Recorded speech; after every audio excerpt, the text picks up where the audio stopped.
रहा था, उसके तहत हमसे मकान गिनवाया गया। जनवरी उसमें बीत गया। फरवरी में मैट्रिक इंटर में शिक्षकों की ड्यूटी लग गई। अधिकांश शिक्षक जो थे विद्यालय से वो डेपुटेशन में परीक्षा सेंटर चले गए।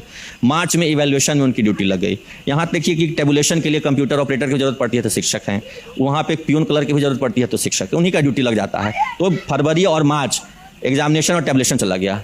अप्रैल में फिर से जनगणना शुरू हो गया, आधा जनगणना हुआ फिर रुक गया। फिर मई जून में गर्मी छुट्टी हो गया, फिर गर्मी छुट्टी के बाद स्कूल खुला, फिर जनगणना में लगे। और जनगणना जैसे ही खत्म हुआ, होम टू होम बीएलओ के द्वारा सर्वे कराया जा रहा है। अब हर विद्यालय से एक शिक्षक बीएलओ हैं जो बूथ लेवल ऑफिसर होते हैं। तो आप देखेंगे पूरे 9 महीने में से, अभी मतलब 8 महीना ही हुआ है, 9वां शुरू हो रहा है, तो 8 महीने में से 7 महीने शिक्षक गैर शैक्षणिक कार्य कर रहे हैं।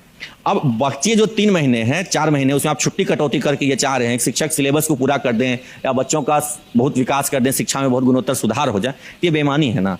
आप गैर शैक्षणिक कार्य हमसे करवाते हैं। और हम लोगों ने बार बार, यहाँ तक कि हाई कोर्ट में याचिकाएं हमने दायर की कि जो एमडीएम बनता है इससे हमको मुक्त कर दीजिए, किसी एनजीओ को दे दीजिए। जो विद्यालय के प्रधान होते हैं उनका शैक्षणिक वातावरण पर ध्यान होना चाहिए, फोकस होना चाहिए।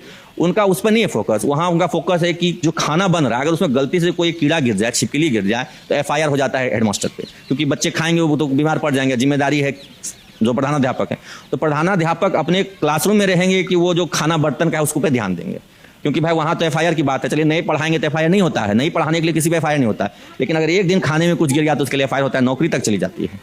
तो इस तरह का दबाव है, गैर शैक्षणिक कार्यों का दबाव है। इसको अगर सरकार खत्म कर दे और शैक्षणिक कार्यों पर ही फोकस करे, शिक्षकों को केवल पढ़ाने के लिए कहा जाए। हमसे ये जाति जनगणना, शौचालय गणना, शौचालय की भी गणना होती है, वो भी उसमें भी हमको लगा दिया जाता है। एक बार की मैं बात बता रहा हूँ कि खुले में शौच से रोकने के अभियान में शिक्षक लगा दिया गया था। हाँ, मुझे याद है। जी जी, और उसमें शिक्षक पीट गए। सुबह सुबह जाते थे टॉर्च लेकर के। उसमें महादलित टोले की महिलाएं कहीं उन्होंने पकड़ लिया था, शिक्षक को बहुत पीटा था, बीडीओ साहब को भी पकड़ लिया था। तो ये तो अपमानजनक कार्य करवाए जाते हैं ना हमसे। जो गैर शैक्षणिक कार्यों की लंबी श्रृंखला है। अभी कुछ दिन पहले देखिए बोरा बेचने का आदेश निकल गया। ये एमडीएम में जो चावल का बोरा आता है उसको 20 रुपए के दर से बेचिए। अब बताइए 2-4 बोरा अगर साल में कोई बच्चा उसको दरी बिछा बना के बैठता है, कहीं उसको किसी अन्य कार्य में उसको बेचने का आदेश मिल रहा है कि बोरा शिक्षक कहाँ जाके बेचे। बिहार सरकार की रिपोर्ट कहती है कि 400 बच्चों पर एक विज्ञान के शिक्षक हैं, 350 बच्चों पर एक सामाजिक विज्ञान के शिक्षक हैं और 600 बच्चों पर एक इंग्लिश के शिक्षक हैं। कैसे पढ़ाएंगे कोई? यहाँ मात्र पूरे बिहार में 19% ऐसे विद्यालय हैं जहां सभी विषय के शिक्षक हैं। तो किसी विद्यालय में जहां गणित का शिक्षक नहीं है तो वहां के बच्चा गणित में कैसे तेज होगा? सभी पंचायतों में +2 स्कूल खुलवा दिए गए। एक भी बच्चा उस +2 स्कूल में पढ़ने नहीं जाता है। क्यों नहीं जाता है? कि वहां एक भी शिक्षक नहीं +2 का। प्राइमरी का टीचर +2 के बच्चे को साइंस मैथ्स कैसे पढ़ाएगा? तब फिर आप एंड में कहेंगे कि बच्चा पढ़ता नहीं है, बच्चे स्कूल नहीं आते। कैसे आएंगे जब जो रिसोर्सेस चाहिए वो आप नहीं देंगे, जितने शिक्षक होने चाहिए वो आप नहीं देंगे।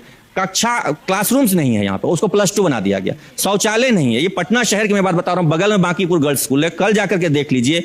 यहाँ पे आपका किदवईपुरी मोड़ के पास अदालतगंज मध्य विद्यालय, वहां जाके देखिए, एक परिसर में 4 विद्यालय चलता है और शौचालय है 2। वर्कलोड है उस पर, मतलब 800 बच्चों का है लोड 2 शौचालयों पर। क्या मतलब बच्चियां कहाँ जाती हैं शौचालय के लिए? और आप कह देंगे कि शिक्षक नहीं पढ़ाते।